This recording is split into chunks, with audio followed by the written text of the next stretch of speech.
السلام علیکم۔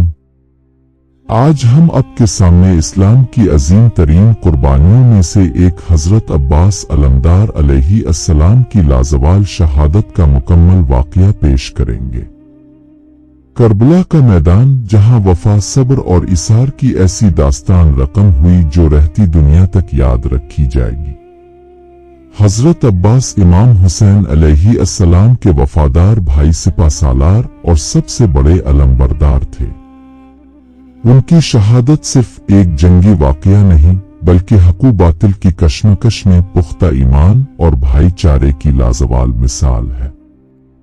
حضرت عباس علیہ السلام حضرت علی ابن ابی طالب علیہ السلام اور سیدہ فاطمہ بنت حزام کے فرزند تھے۔ آپ کی پیدائش مدینہ منورہ میں ہوئی۔ آپ نے حضرت علی، امام حسن اور امام حسین جیسی عظیم ہستیوں کے زیر سایہ تربیت پائی۔ آپ کی والدہ ام الابنین کا ایک مشہور قول ہے کہ انہوں نے حضرت عباس کو ہمیشہ اپنے بھائی امام حسین کی اطاعت اور خدمت کرنے کی تلقین کی۔ آپ اپنی بہادری، شجاعت اور فنی سپاہگری میں بے مثال تھے۔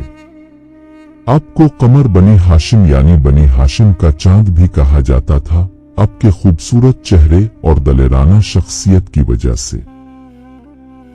جب یزید بن معاویہ نے خلافت پر قبضہ کیا اور امام حسین سے بیعت کا مطالبہ کیا تو امام حسین نے اسے رد کر دیا۔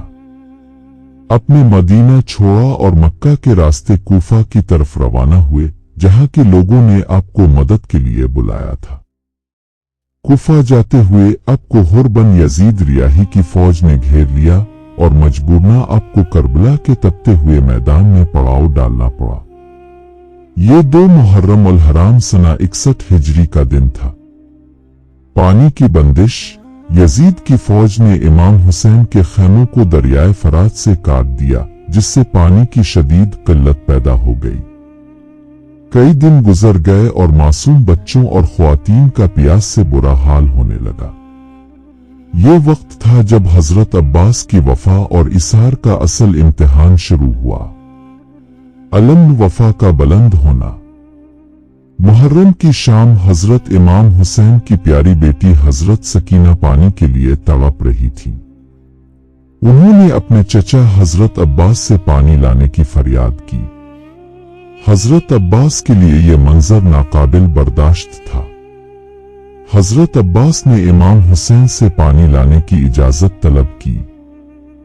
امام حسین نے اپنے وفادار بھائی کو اجازت دی اور علم ان کے حوالے کیا جو سپہ سالار کی علامت تھا۔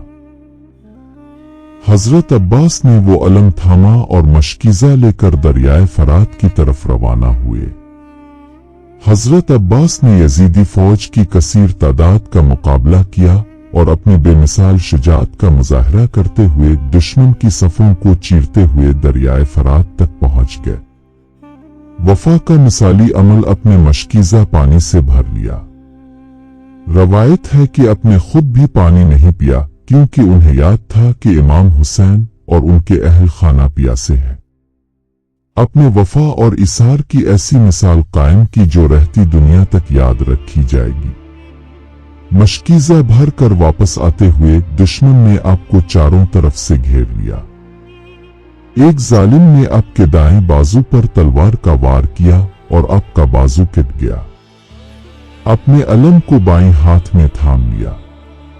تھوڑی ہی دیر بعد ایک اور ظالم نے آپ کے بائیں بازو پر وار کیا اور وہ بھی کٹ گیا۔ اپنے علم کو اپنے سینے سے لگا لیا اور مشکیزے کو منہ میں تھام لیا تاکہ پانی بچوں تک پہنچ سکے۔ دشمنوں نے مشکیزے پر تیر برسائے اور پانی بہہ گیا۔ اس منظر نے حضرت عباس کو سب سے زیادہ تکلیف دی۔ شہادت۔ آخر کار ایک ظالم نے آپ کے سر پر گز کا وار کیا جس سے آپ اپنے گھوڑے سے زمین پر گر گئے۔ اپنے آخری بار امام حسین کو آواز دی، ادرکن آئخم، اے میرے بھائی میری مدد کو آؤ۔ امام حسین اپنے بھائی کی آواز سن کر تیزی سے ان کی طرف بڑھے۔ حضرت عباس نے اپنے آخری لمحوں میں امام حسین کو دیکھا۔